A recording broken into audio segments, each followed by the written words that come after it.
मैं CS पटेल बृहन मुंबई महानगर पालिका वर्चुअल क्लास की ओर से आप सबका हार्दिक स्वागत करता हूं।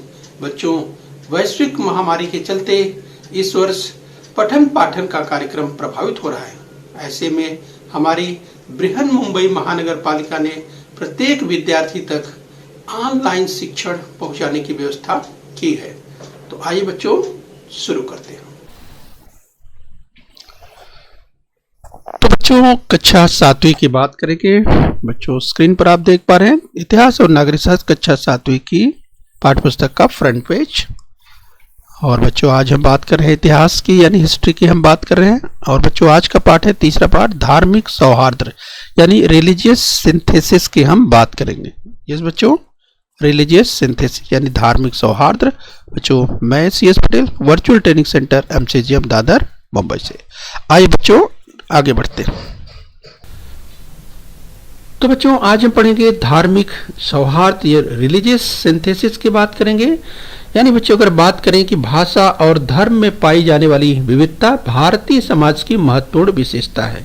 बच्चों, भाषा और धर्म में पाई जाने वाली विविधता भारतीय समाज की महत्वपूर्ण विशेषता है।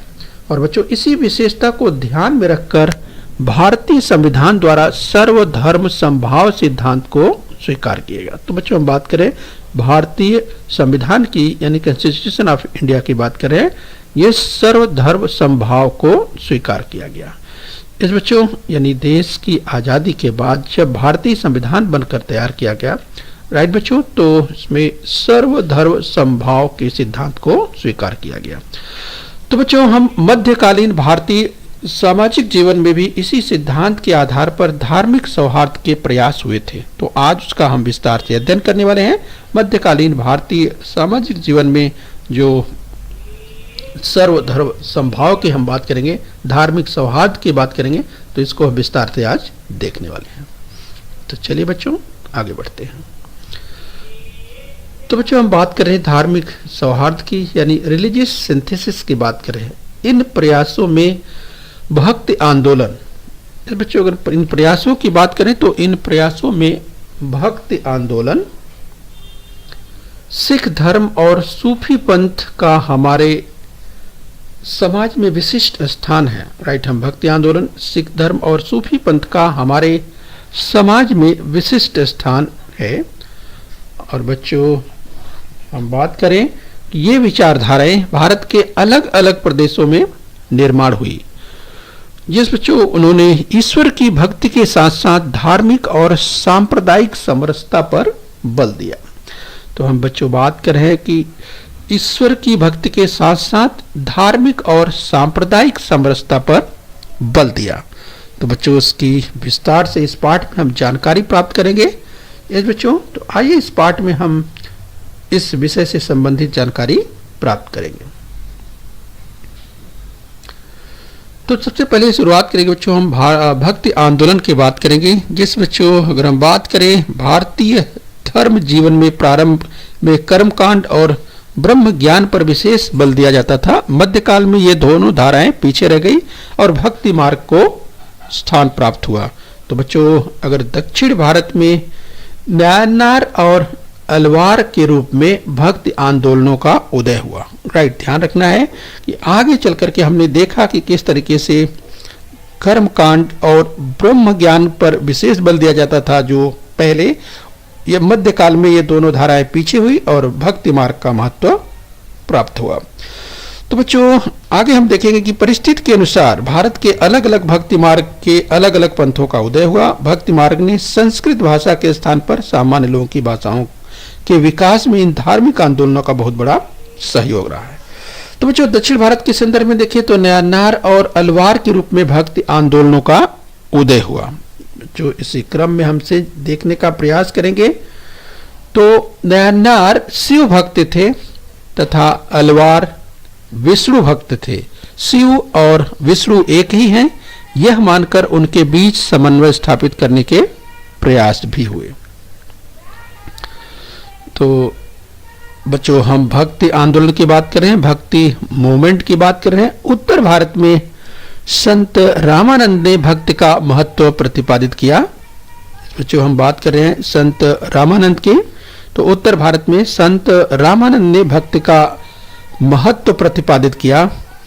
और बच्चों, संत कबीर भक्ति आंदोलन के विख्यात संत थे। उन्होंने तीर्थ स्थानों, व्रतों, मूर्ति पूजा को महत्व नहीं दिया, बल्कि सत्य को ही ईश्वर माना। तो बच्चों, हम बात कर रहे हैं संत कबीर की। तो बच्चों, आपने सुना कि संत कबीर ने किस तरह से मूर्ति पूजा, व्रतों, स्थानों, तीर्थ स्थानों के महत्व को नकारा तथा सत्य को ही ईश्वर माना। तो बच्चों, हम बात कर रहे हैं संत कबीर की। उन्होंने कहा कि सभी मानव एक हैं और इस तरह से उन्होंने सीख दी कि जाति भेद, पंथ भेद और धर्म भेद जो है बिल्कुल ही मान्य नहीं थे संत कबीर को। तो आइए बच्चों, इसी क्रम में हम और आगे बढ़ते हैं। तो आप स्क्रीन पर दाहिनी ओर देख पा रहे हैं संत कबीर की विचारधारा। तो जब हम भक्ति आंदोलनों की अगर बात करें तो उसी कड़ी में आपने देखा कि जहां पर एक और संत कबीर ने जाति भेद, पंथ भेद, धर्म भेद को मान्य नहीं किया, हिंदू मुस्लिमों के बीच में एकता स्थापित करने की बात की। उन्होंने हिंदू और मुस्लिम धर्मों के कट्टर लोगों को बड़े कड़े शब्दों में जो है नकारा, फटकारा। और बच्चों, अगर उसी क्रम में हम आगे बढ़कर के बात करें, भक्ति आंदोलन की बात करें, भक्ति मूवमेंट की बात करें, तो स्क्रीन पर आप देख पा रहे हैं इस बंगाल में महाप्रभु चैतन्य ने कृष्ण भक्ति का महत्व स्पष्ट किया। उनके उपदेशों के कारण लोग जाति और पंथ के बंधन लांघ कर भक्ति आंदोलन में सम्मिलित हुए।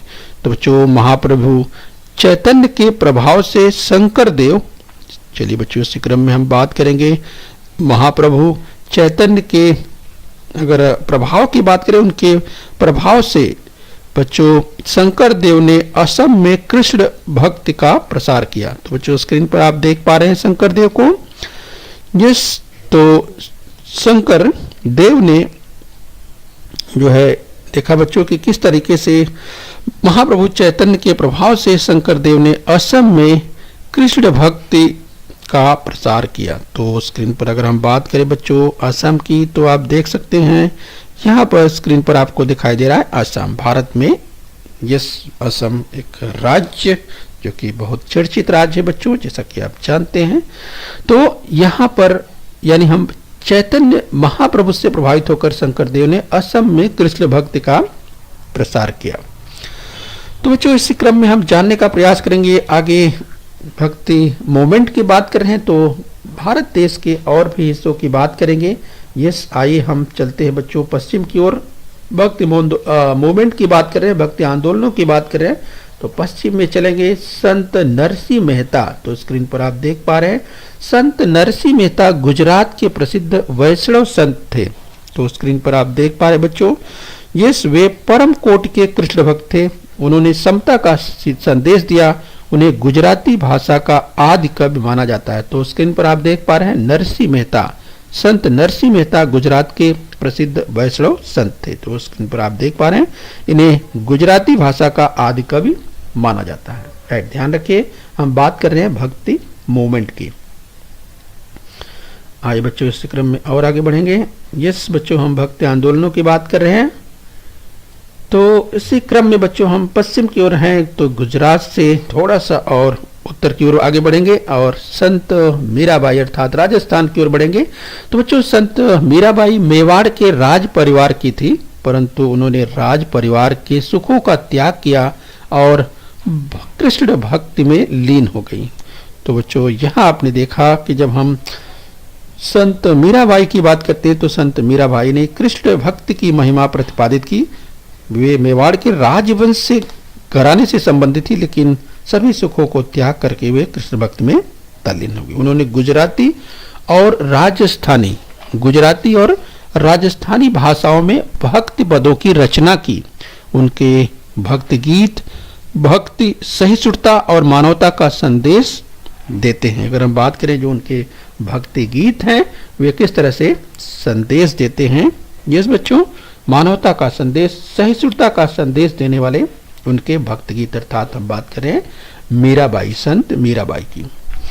बच्चों, हिंदी साहित्य में अगर हम इसी क्रम में अगर हम आगे और बढ़ेंगे तो यूं कहें कि बच्चों हम बात कर रहे थे संत मीराबाई के बारे में। तो बच्चों किस तरह से उन्होंने समता और मानवता का संदेश दिया। आइए उसी क्रम में हम और आगे बढ़ेंगे बच्चों। बात करें संत रोहिदास, एक महान संत थे, उन्होंने समता और मानवता का संदेश दिया। संत सेना भी प्रभावी संत थे।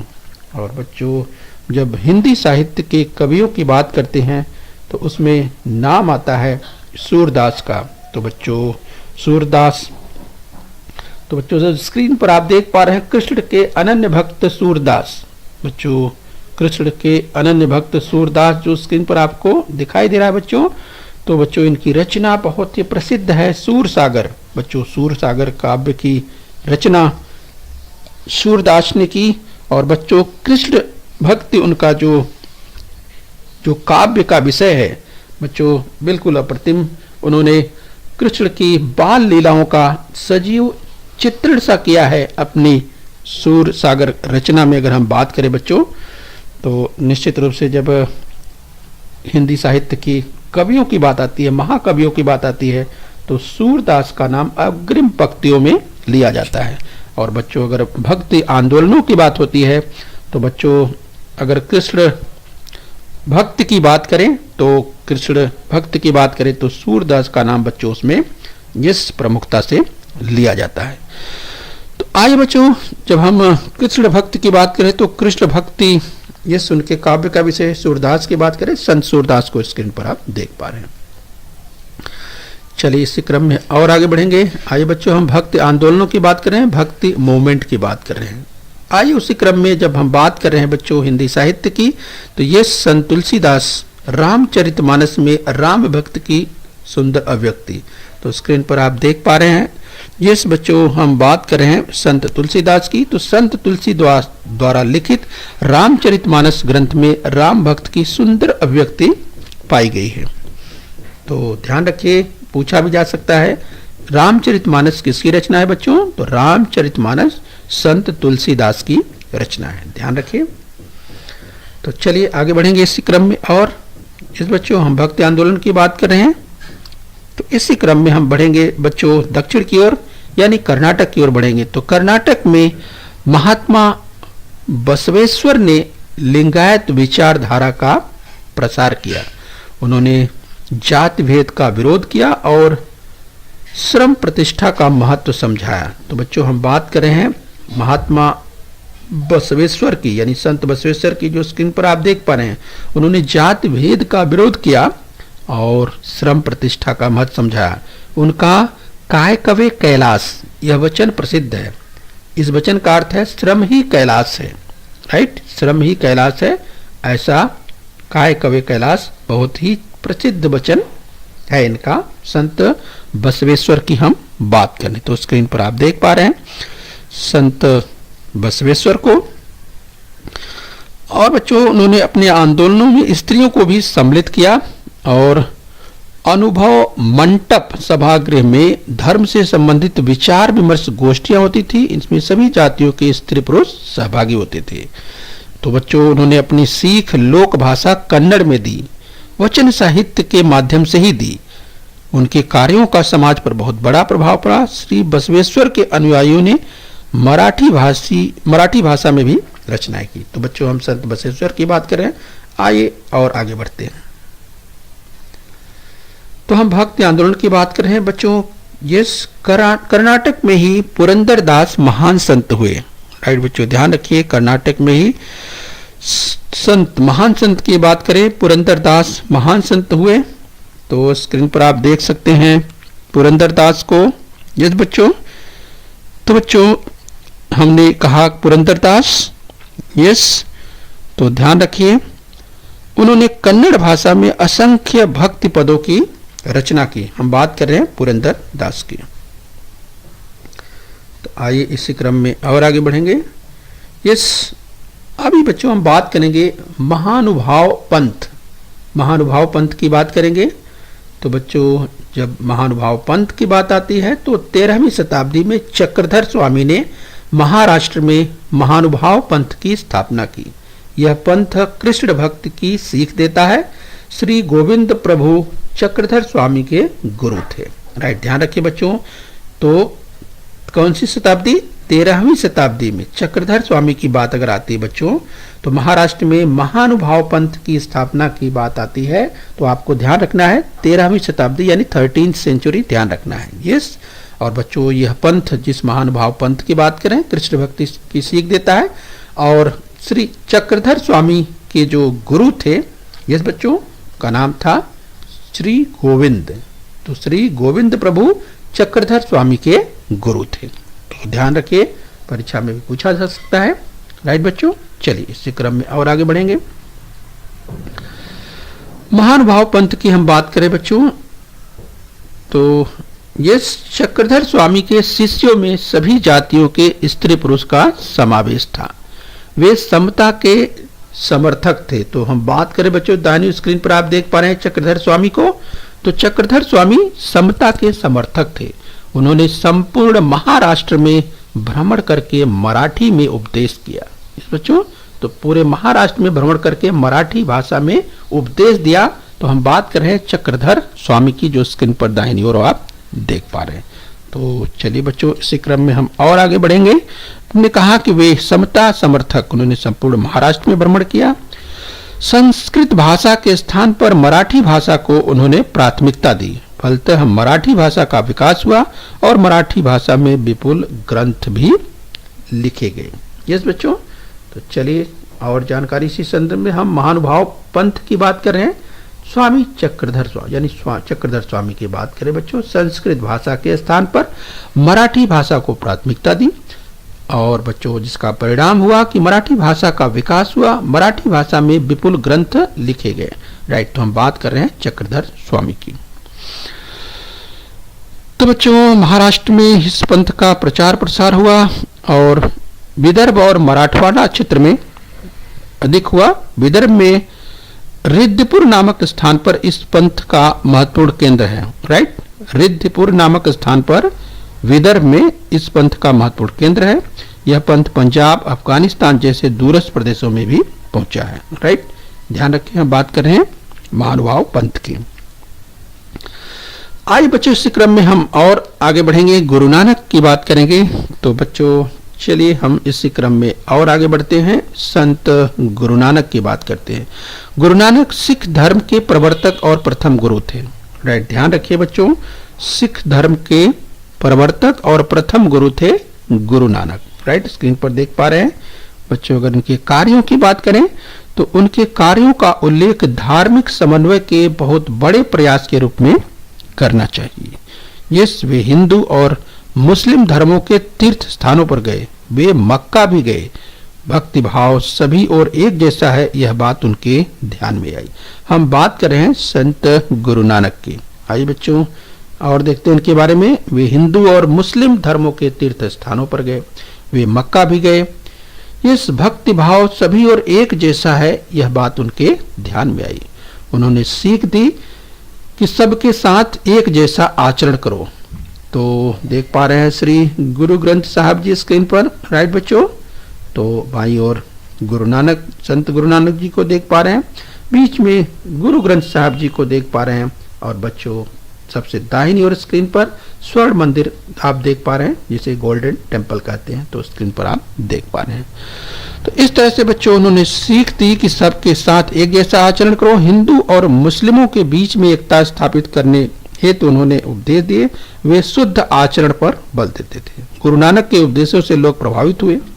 उनके शिष्यों की संख्या दिन प्रतिदिन बढ़ती गई। गुरु नानक के अनुयायियों को शिष्य अर्थात सिख कहते हैं। गुरु ग्रंथ साहिब सिखों का पवित्र ग्रंथ है, जो बीच में आप देख पा रहे हैं। इस बच्चों गुरु ग्रंथ साहिब पूछा जा सकता है परीक्षा में, गुरु ग्रंथ साहिब क्या है? तो बच्चों गुरु ग्रंथ साहिब क्या है? सिखों का पवित्र ग्रंथ है, पूछा जा सकता है। इस ग्रंथ में स्वयं गुरु नानक, संत नामदेव, संत कबीर आदि संतों की रचनाओं का समावेश है। गुरु नानक के पश्चात सिखों के 9 गुरु हुए। गुरु गोविंद सिंह सिखों के 10वें गुरु थे। उनके पश्चात सभी सिख गुरु गोविंद सिंह के आदेश के अनुसार धर्म ग्रंथ गुरु ग्रंथ साहब को ही गुरु मानने लगे थे। इस बच्चों तो ध्यान रखिए, हम बात कर रहे हैं गुरु नानक की। आइए इसी क्रम में हम और आगे बढ़ेंगे बच्चों। अब हम देखेंगे सूफी पंथ, द सूफी सेक्ट। सूफी पंथ की बात करेंगे तो आप समझेंगे कि सूफी पंथ क्या है। बच्चों, इस्लाम में सूफी एक संप्रदाय, सूफी संप्रदाय एक पंथ है। इस्लाम में सूफी संप्रदाय एक पंथ है। सूफी संतों की यह श्रद्धा थी कि ईश्वर प्रेममय है, प्रेम और भक्ति के मार्ग पर चलकर ही ईश्वर के पास पहुंचा जा सकता है। तो प्रेम और भक्ति के मार्ग पर ही चलकर ईश्वर तक पहुंचा जा सकता है और सभी प्राणी मात्रों के प्रति प्रेम हो, ईश्वर का स्मरण करें, सादगी से रहें, यह सीख सूफी संतों ने दी। तो स्क्रीन पर आप देख पा रहे हैं बच्चों, ख्वाजा मोइनुद्दीन चिश्ती, यस आप देख पा रहे हैं ख्वाजा मोइनुद्दीन चिश्ती। आइए बच्चों, इसी क्रम में हम और आगे बढ़ेंगे। हम सूफी संत की बात कर रहे हैं। यस, तो बाईं ओर आप देख पा रहे हैं शेख निजामुद्दीन। बच्चों, ख्वाजा मोइनुद्दीन चिश्ती शेख निजामुद्दीन औलिया महान सूफी संत थे। राइट, पूछा जा सकता है राइट बच्चों कि ख्वाजा मोइनुद्दीन चिश्ती शेख निजामुद्दीन औलिया ये महान सूफी संत थे। सूफी संतों के उपदेश के कारण हिंदू मुस्लिम समाज में सौहार्द स्थापित हुआ। राइट, तो सूफी संतों के उपदेश के कारण हिंदू मुस्लिम समाज में सौहार्द स्थापित हुआ। भारतीय संगीत में सूफी संगीत परंपरा का बहुत बड़ा योगदान रहा है। राइट बच्चों, ध्यान दीजिए, जब भारतीय संगीत की बात होती है तो उसमें सूफी संगीत परंपरा का बहुत बड़ा योगदान रहा है। तो इस तरह से बच्चों, संतों के बताए हुए भक्ति मार्ग पर चलते हुए आचरण करना सामान्य लोगों के लिए आसान था। भक्ति आंदोलन में सभी स्त्री पुरुषों का प्रवेश था। संतों ने अपनी विचारधारा, अपने विचार, अपने भाव लोक भाषा में बताए, जिससे लोग समझ सके, वे विचार सामान्य लोगों को अपने लगे। तो इस तरह से बच्चों, इस भारतीय संस्कृति के निर्माण और संरचना प्रक्रिया में भक्ति मार्ग का बहुत बड़ा योगदान रहा है। ओके बच्चों, तो चलिए बच्चों, इस क्रम में हम और आगे बढ़ेंगे। अभी हम अभ्यास करेंगे। राइट, तो सामने बच्चों स्क्रीन पर आपके कथन है, जरा ध्यान से देखिए। हिंदी साहित्य के महाकवि सूरदास ने रिक्त स्थान दिया हुआ है, डैश डैश काव्य की रचना की। आपके पास विकल्प मिलेगा। राइट, तो बच्चों कोष्टक में दिए गए विकल्पों में से उचित विकल्प चुनकर रिक्त स्थान पूरा करना है। तो आपके पास 4 विकल्प हैं, सूरसागर, रामचरितमानस, रामायण या ग्रंथ साहिब। हिंदी साहित्य के महाकवि सूरदास ने बताइए किसमें से किस काव्य की रचना की? सूरसागर, रामचरितमानस, रामायण या ग्रंथ साहिब। बच्चों इसकी हमने चर्चा की थी, आपको याद आ गया होगा। यस बच्चों, याद कीजिए। तो चलिए, मुझे लगता है आपको याद आ गया होगा, तो अपना उत्तर आप टैली कीजिए। यस, सूरसागर। हिंदी साहित्य के महाकवि सूरदास ने सूरसागर काव्य की रचना की। यस बच्चों, तो चलिए इसी क्रम में और आगे बढ़ेंगे। कोष्टक में दिए गए विकल्पों में से उचित विकल्प चुनकर रिक्त स्थान की पूर्ति करो। दूसरा है, शेख निजामुद्दीन औलिया महान डैश डैश संत थे। तो आपके पास विकल्प मिलेगा, तो ध्यान से विकल्प देखिए। पहला है ग्रीक, दूसरा है सूफी, तीसरा है चीनी या चौथा है जापान। तो आप देखें, ग्रीक, शेख निजामुद्दीन औलिया महान, अब डैश डैश दिया, रिक्त स्थान दिया, संत थे। तो कौन से संत थे? ग्रीक संत थे, सूफी संत थे या चीनी संत थे या जापानी संत थे? कौन से संत थे? तो बच्चों आपको याद आ गया होगा, इसकी हमने चर्चा की थी। जो सही विकल्प है वो है सूफी। यस, दूसरा विकल्प सही है, सूफी। तो शेख निजामुद्दीन औलिया महान सूफी संत थे। तो चलिए इसी क्रम में और आगे बढ़ेंगे। कोष्टक में दिए गए विकल्पों में से उचित विकल्प चुनकर रिक्त स्थान की पूर्ति करिए। देखिए, सिखों के 10वें गुरु डैश डैश हुए, रिक्त स्थान दिया हुआ है हुए। अब सिखों के 10वें गुरु कौन थे? याद कीजिए, इसकी चर्चा हमने की थी। आपके पास विकल्प है, पहला गुरु नानक, दूसरा गुरु गोविंद सिंह, तीसरा तेग बहादुर या चौथा हरकिशन। याद कीजिए बच्चों, सिखों के 10वें गुरु कौन हुए? यस बच्चों, हमने इसकी चर्चा की थी। 4 विकल्प आपके पास सामने है, गुरु नानक, गुरु गोविंद सिंह, तेग बहादुर या हरकिशन। यस बच्चों, तो आपको याद आ गया होगा सिखों के 10वें गुरु कौन थे। यस, तो चलिए उत्तर टैली कर लीजिए अपना। यस, सिखों के 10वें गुरु थे गुरु गोविंद सिंह, यानी दूसरा विकल्प सही है। तो सिखों के 10वें गुरु थे गुरु गोविंद सिंह। ओके बच्चों, नोट कर लीजिए। चलिए आगे बढ़ेंगे।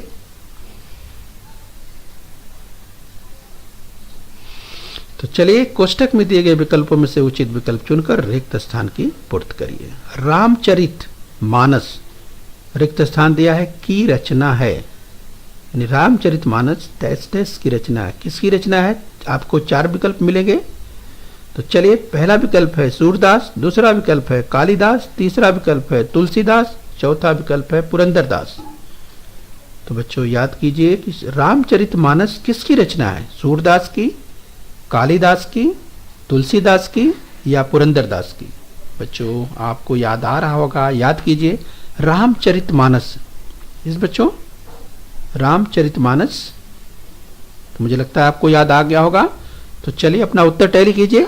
यस, देखिए कितने लोगों का सही है। तुलसीदास, यस, संत तुलसीदास की रचना है, यानी रामचरित मानस संत तुलसीदास की रचना है। तो स्क्रीन पर आप देख पा रहे हैं रामचरित मानस तुलसीदास की रचना। दूसरा तुलसीदास यानी तीसरा विकल्प सही है। पहला विकल्प सूरदास, दूसरा कालिदास, तीसरा तुलसीदास और चौथा पुरंदरदास। तो फिर से याद कर लीजिए, रामचरित मानस तुलसीदास की रचना है, पूछा जा सकता है इस बच्चों। तो चलिए इसी क्रम में हम और आगे बढ़ते हैं। तो चलिए बच्चों, अंत में कोष्टक में दिए गए विकल्पों में से उचित विकल्प चुनकर रिक्त स्थान की पूर्ति करिए। डैश डैश यानी रिक्त स्थान दिया है, शताब्दी में चक्रधर स्वामी ने महाराष्ट्र में महानुभाव पंथ की स्थापना की। तो याद कीजिए बच्चों, आपके पास विकल्प मिलेगा 4, दूसरी शताब्दी, 7वीं शताब्दी, 12वीं शताब्दी, 13वीं शताब्दी या 20वीं शताब्दी। 4 विकल्प है, दूसरी, 7वीं, 13वीं और 20वीं। तो याद कीजिए बच्चों, इसकी भी हमने चर्चा की थी, परीक्षा में पूछा जा सकता है। यस, डैश दिया है, डैश डैश यानी रिक्त स्थान दिया है, शताब्दी में चक्रधर स्वामी ने महाराष्ट्र में महानुभाव पंथ की स्थापना की। अब वो कौन सी शताब्दी थी? दूसरी, 7वीं, 13वीं या 20वीं? तो बच्चों आपको याद आ रहा होगा, याद कीजिए, स्वामी चक्रधर स्वामी की बात होती है। यस, तो आपको याद आ गया होगा। तो चलिए अपना उत्तर टैली कर लीजिए। यस बच्चों, तो देखिए जो सही विकल्प है वो है 13वीं। तो तीसरा विकल्प यानी दूसरी, 7वीं, तीसरा है 13वीं। तो आपको भरना है 13वीं। तो इस तरह से आप लिखेंगे, 13वीं शताब्दी में चक्रधर स्वामी ने महाराष्ट्र में महानुभाव पंथ की स्थापना की। इस बच्चों किस शताब्दी में? 13वीं शताब्दी में चक्रधर स्वामी ने महाराष्ट्र में महानुभाव पंथ की स्थापना की।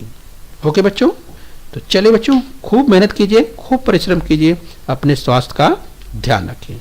ओके बच्चों।